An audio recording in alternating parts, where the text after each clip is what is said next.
जय श्री राधे कृष्ण। आप सभी का हमारे YouTube चैनल पे बहुत बहुत स्वागत है। आइए सुनते हैं चैत्र नवरात्रि की कथा और जानते हैं महत्व के बारे में। चैत्र नवरात्रि में माता दुर्गा को प्रसन्न करने के लिए 9 दिनों तक माता की पूजा और अर्चना की जाती है। इन 9 दिनों के दौरान माता दुर्गा के 9 स्वरूपों का पूजन किया जाता है। प्रथमम शैलपुत्री च, द्वितीयम ब्रह्मचारिणी, तृतीयम चंद्रघंटेति, कुष्मांडेति, चतुर्थकम पंचमम स्कंदमातेति, षष्ठम कात्यायनीति च, सप्तमम कालरात्रीति, महागौरीति, चाष्टमम नवमम सिद्धिदात्री च, नवदुर्गा प्रकृतिता। इन 9 देवियों का 9 दिनों तक पूजन किया जाता है। जो भी सच्ची श्रद्धा के साथ, नियम और निष्ठा के साथ चैत्र नवरात्रि में माता दुर्गा के 9 स्वरूपों का पूजन करते हैं, दुर्गा सप्तशती का पाठ करते हैं, चैत्र नवरात्रि व्रत का कथा श्रवण करते हैं, उन्हें माता की कृपा से सभी प्रकार के सुख और समृद्धि की प्राप्ति होती है। चैत्र नवरात्रि के दौरान नियम और निष्ठा का पालन करना चाहिए। इन दिनों ब्रह्मचर्य का पालन करना चाहिए, सात्विक भोजन ग्रहण करना चाहिए। जहाँ तक हो सके फलाहार आदि का सेवन करके उपवास रह करके इस व्रत को करना चाहिए। अगर ऐसा संभव ना हो तो रात्रि में एक समय सात्विक आहार भोजन ग्रहण करना चाहिए, जिसमें प्याज लहसुन तामसिक वस्तुओं का प्रयोग ना किया गया हो। किसी के ऊपर नवरात्रि के दौरान क्रोध नहीं करनी चाहिए। अपने मन में किसी के प्रति ईर्ष्या या द्वेष का भाव नहीं लाना चाहिए। नवरात्रि के दौरान किसी भी स्त्री का बिल्कुल भी अपमान नहीं करना चाहिए। माता दुर्गा शक्ति का स्वरूप है और माता दुर्गा सभी जीवों में चेतना रूप में वास करती है, इसलिए किसी का भी अपमान नहीं करना चाहिए। धर्म का आचरण करते हुए माता का पूरे विधि विधान के साथ 9 दिनों तक पूजन करना चाहिए। तो आइए सुनते हैं चैत्र नवरात्रि की कथा। तो बोलिए प्रेम से माता दुर्गा की जय। बहुत समय पहले की बात है कि एक बार बृहस्पति जी ने ब्रह्मा जी से कहा कि हे भगवान, आप अत्यंत बुद्धिमान, सर्वशास्त्र और चारों वेदों को जानने वाले हैं। हे प्रभु, कृपा करके मेरा वचन सुनिए। चैत्र व आश्विन मास में शुक्ल पक्ष में नवरात्र का व्रत और उत्सव क्यों मनाया जाता है? इस व्रत का क्या फल है? इसे किस प्रकार करना उचित है? पहले इस व्रत को किसने किया था, सो विस्तार पूर्वक हमसे कहिए। बृहस्पति जी के ऐसे वचनों को सुनकर ब्रह्मा जी कहने लगे कि हे बृहस्पति, प्राणियों का हित करने की इच्छा से तुमने बड़ा ही अच्छा प्रश्न किया है। जो मनुष्य मनोरथ पूर्ण करने वाली दुर्गा महादेवी सूर्य और नारायण का ध्यान करते हैं, वे मनुष्य धन्य हैं। यह नवरात्र व्रत संपूर्ण कामनाओं को पूर्ण करने वाला है। इसके करने से पुत्र चाहने वाले को पुत्र, धन चाहने वाले को धन, विद्या चाहने वाले को विद्या और सुख चाहने वाले को सुख की प्राप्ति होती है। इस व्रत को करने से रोगी मनुष्य का रोग दूर हो जाता है और कारागार हुआ मनुष्य बंधन से छूट जाता है। मनुष्य की तमाम आपत्तियां दूर हो जाती हैं और उससे घर में संपूर्ण संपत्तियां आकर उपस्थित हो जाती हैं। बंध्या और काक बंध्या को इस व्रत को करने से पुत्र उत्पन्न होते हैं। समस्त पापों को दूर करने वाले इस व्रत को करने से ऐसा कौन सा मनोबल है जो सिद्ध नहीं हो सकता। जो मनुष्य अलभ्य मनुष्य देह को पाकर भी नवरात्र का व्रत नहीं करता, वह इस पृथ्वी पर पशु के समान माना जाता है और किसी भी प्रकार के उसे सुख और समृद्धि की प्राप्ति नहीं हो पाती है। और जो मनुष्य सच्ची श्रद्धा के साथ इस व्रत को करते हैं, उनके सारे मनोरथ पूर्ण हो जाते हैं। हे बृहस्पति, जिसने पहले इस व्रत को किया है उसका पवित्र इतिहास मैं तुम्हें सुनाता हूँ, तुम ध्यान पूर्वक सुनो। इस प्रकार ब्रह्मा जी का वचन सुनकर बृहस्पति जी बोले कि हे भगवान, मनुष्यों का कल्याण करने वाले इस व्रत के इतिहास को मेरे लिए कहो, मैं सावधान होकर सुन रहा हूँ। आपकी शरण में आया हूँ, मुझ पर कृपा करिए और इसके बारे में बतलाइए। तब ब्रह्मा जी कहने लगे कि हे बृहस्पति, जिसने पहले इस व्रत को किया है उसका पवित्र इतिहास मैं तुम्हें सुनाता हूँ, तुम सावधान होकर सुनो। इस प्रकार ब्रह्मा जी का वचन सुनकर बृहस्पति जी बोले, हे प्रभु, मनुष्यों का कल्याण करने वाले इस व्रत के इतिहास को मेरे लिए कहो, मैं सावधान होकर सुन रहा हूँ। आपकी शरण में आया हूँ, मुझ पर कृपा करो। ब्रह्मा जी बोले कि पीठत नाम के मनोहर नगर में एक अनाथ नाम का ब्राह्मण रहता था। वह भगवती दुर्गा का परम भक्त था। उसके संपूर्ण सद्गुणों से युक्त मनो ब्रह्मा की सबसे पहली रचना हो ऐसा यथार्थ नाम वाली सुमति नाम की एक अत्यंत सुंदर पुत्री उत्पन्न हुई। वह कन्या सुमति अपने घर के बालकपन में ही अपनी सहेलियों के साथ क्रीड़ा करती हुई इस प्रकार बढ़ने लगी कि जैसे शुक्ल पक्ष में चंद्रमा की कला बढ़ती है। उसका पिता प्रतिदिन दुर्गा की पूजा और होम करता था। उस समय वह भी नियमों से वहां उपस्थित होती थी। एक दिन वह सुमति अपनी सखियों के साथ खेलने लगी और भगवती के पूजन में उपस्थित नहीं हुई। उसके पिता को पुत्री की ऐसी असावधानी को देखकर क्रोध आया और पुत्री से कहने लगा कि हे दुष्ट पुत्री, आज प्रभात से तुमने भगवती का पूजन नहीं किया। इस प्रकार मैं किसी कुष्ठी और दरिद्री मनुष्य के साथ तेरा विवाह करूंगा। इस प्रकार से कुपित पिता के वचन को सुनकर सुमति को बड़ा दुख हुआ और पिता से कहने लगी कि हे पिताजी, मैं आपकी कन्या हूँ। मैं आपके सब तरह से अधीन हूँ। जैसी आपकी इच्छा हो वैसा ही करो। राजा कुष्ठी अथवा किसी के साथ जैसी तुम्हारी इच्छा हो मेरा विवाह कर सकते हो, पर होगा वही जो मेरे भाग्य में लिखा होगा। मेरा तो इस पर पूर्ण विश्वास है।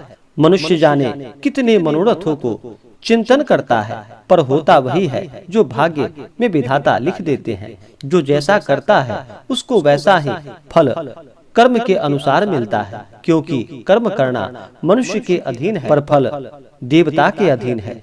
जैसे अग्नि में पड़े तृणादि अग्नि को अधिक प्रदीप्त कर देता है, उसी तरह अपनी कन्या के ऐसे निर्भयता से कहे हुए वचन को सुनकर उस ब्राह्मण को अधिक क्रोध आया।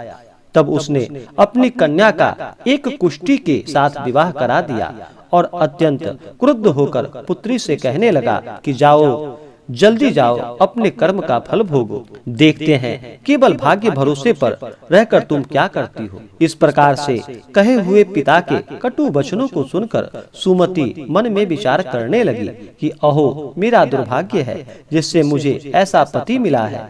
इस तरह अपने दुख का विचार करती हुई वह सुमति अपने पति के साथ वन में चली गई और भयावने कुशयुक्त उस स्थान पर उन्होंने वह रात बड़े कष्ट से व्यतीत किया।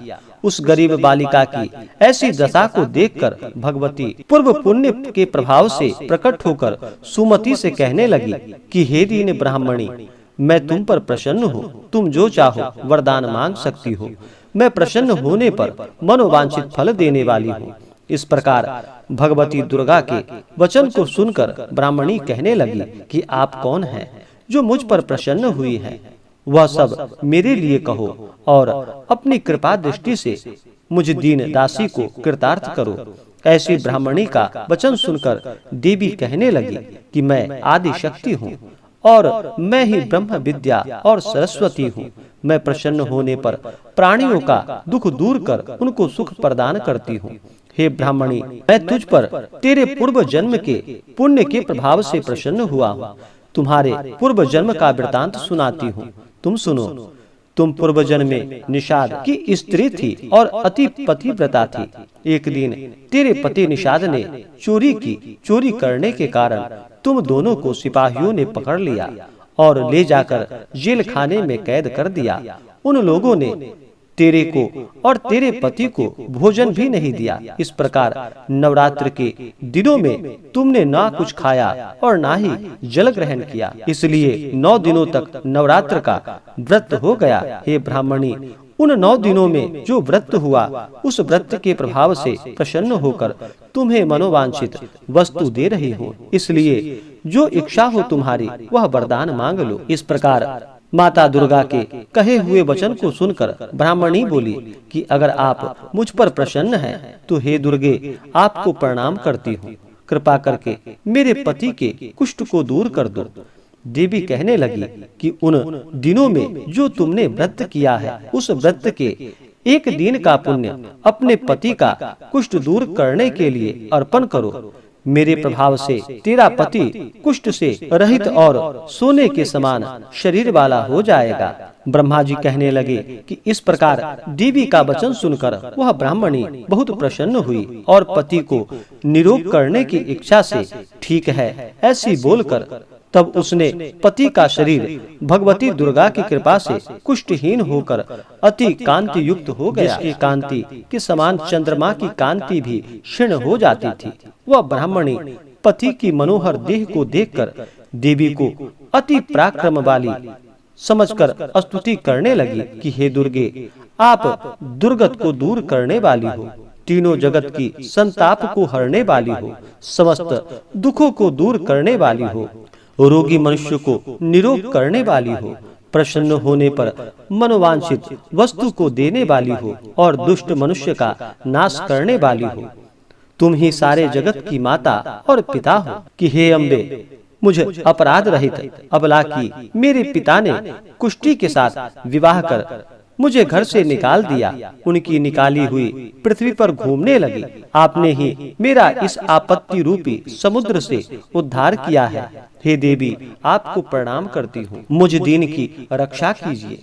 फिर ब्रह्मा जी कहने लगे कि हे बृहस्पति, इस प्रकार से उस सुमति ने मन से देवी की स्तुति की। उससे हुई स्तुति को सुनकर देवी को बहुत संतोष हुआ और ब्राह्मणी से कहने लगी कि हे ब्राह्मणी, उदालय नाम का अति बुद्धिमान, धनवान, कीर्तिमान और जितेंद्रिय पुत्र शीघ्र तुम्हें प्राप्त होगा। ऐसा कहकर वह देवी उस ब्राह्मणी से फिर कहने लगी कि हे ब्राह्मणी, और जो भी कुछ तेरी इच्छा हो वही मनोवांछित वस्तु मांग लो। ऐसा भगवती दुर्गा का वचन को सुनकर सुमति बोली कि हे भगवती दुर्गे, अगर आप मेरे ऊपर प्रसन्न हैं तो कृपा कर मुझे नवरात्रि व्रत की विधि बतलाइए। हे दयावंती, जिस विधि से नवरात्र व्रत करने से आप प्रसन्न होती हैं, उस विधि और उसके फल को मेरे लिए विस्तार से वर्णन कीजिए। इस प्रकार के वचन को सुनकर दुर्गा कहने लगी कि हे ब्राह्मणी, मैं तुम्हारे लिए संपूर्ण पापों को दूर करने वाली नवरात्र व्रत की विधि बतलाती हूँ, जिसको सुनने से सभी पापों से छुटकारा प्राप्त होता है, मोक्ष की प्राप्ति होती है। आश्विन माह या चैत्र माह के शुक्ल पक्ष की प्रतिपदा से लेकर 9 दिनों तक विधि पूर्वक व्रत करे। यदि दिन भर का व्रत ना कर सके तो एक समय भोजन करे और ब्राह्मणों को बुलाकर कलश स्थापित करे और वाटिका बनाकर उसको प्रतिदिन जल से सींचे। महाकाली, महालक्ष्मी और महासरस्वती इनकी मूर्तियां बनाकर उनकी नित्य विधि सहित पूजा करे और पुष्पों से विधि पूर्वक अर्घ्य दे।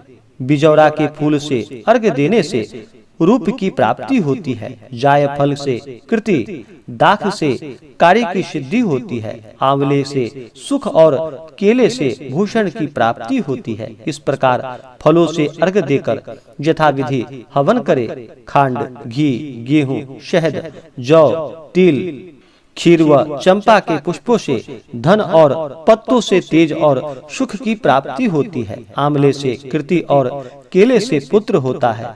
कमल से राज सम्मान और दाखों से सुख संपत्ति की प्राप्ति होती है। खंड, घी, नारियल और जौ, तिल इनसे तथा फलों से होम करने से मनोवांछित वस्तु की प्राप्ति होती है।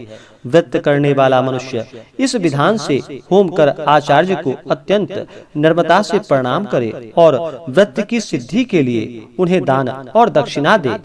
इस महाव्रत को पहले बताई हुई विधि के अनुसार जो कोई करता है उसके सब मनोरथ सिद्ध हो जाते हैं। इसमें तनिक भी संशय नहीं है। इन 9 दिनों में जो कुछ दान आदि किया जाए उसका करोड़ों गुना पुण्य फल प्राप्त होता है। इस नवरात्र के व्रत को करने से अश्वमेध यज्ञ का फल प्राप्त होता है। हे ब्राह्मणी, इस संपूर्ण कामनाओं को पूर्ण करने वाला उत्तम व्रत को तीर्थ, मंदिर अथवा घर में ही विधि के अनुसार करना चाहिए। फिर ब्रह्मा जी कहने लगे कि हे बृहस्पति, इस प्रकार ब्राह्मणी को व्रत की विधि और फल बताकर देवी वहां से अंतर ध्यान हो गई। जो मनुष्य या स्त्री इस व्रत को भक्ति पूर्वक करता है वह इस लोक में सुख पाकर अंत में दुर्लभ मोक्ष को प्राप्त करता है। हे बृहस्पति, यह दुर्लभ व्रत का महात्म्य तुम्हें बतलाया है। फिर बृहस्पति जी कहने लगे कि हे प्रभु, आपने मुझ पर अति कृपा की है जो अमृत के समान इस नवरात्र व्रत का महात्म्य सुनाया है। हे प्रभु, आपके बिना और कौन इस महात्म्य को सुना सकता है। ऐसा बृहस्पति जी के वचन को सुनकर ब्रह्मा जी कहने लगे कि हे बृहस्पति, तुमने सब प्राणियों का हित करने वाले इस अलौकिक व्रत को पूछा है, इसलिए तुम धन्य हो। यह भगवती शक्ति संपूर्ण लोकों का पालन करने वाली है। इन महादेवी के प्रभाव को कौन जान सकता है। तो बोलिए प्रेम से दुर्गा माता की जय, महाकाली, महालक्ष्मी, महासरस्वती माता की जय, नौ दुर्गा देवी की जय। तो आशा करता हूँ कि यह जानकारी आपको अच्छा लगा हो। ऐसे ही ज्ञानवर्धक जानकारियाँ प्राप्त करने के लिए हमारे इस चैनल को लाल बटन दबा करके सब्सक्राइब करें, साथ में बेल आइकन घंटी दबाएं ताकि मेरी वीडियो का नोटिफिकेशन आपके पास सबसे पहले पहुंचे। वीडियो को लाइक और अपने मित्रों तथा दोस्तों के साथ शेयर करें। सुखी रहे और स्वस्थ रहे। जय श्री राधे कृष्ण। धन्यवाद।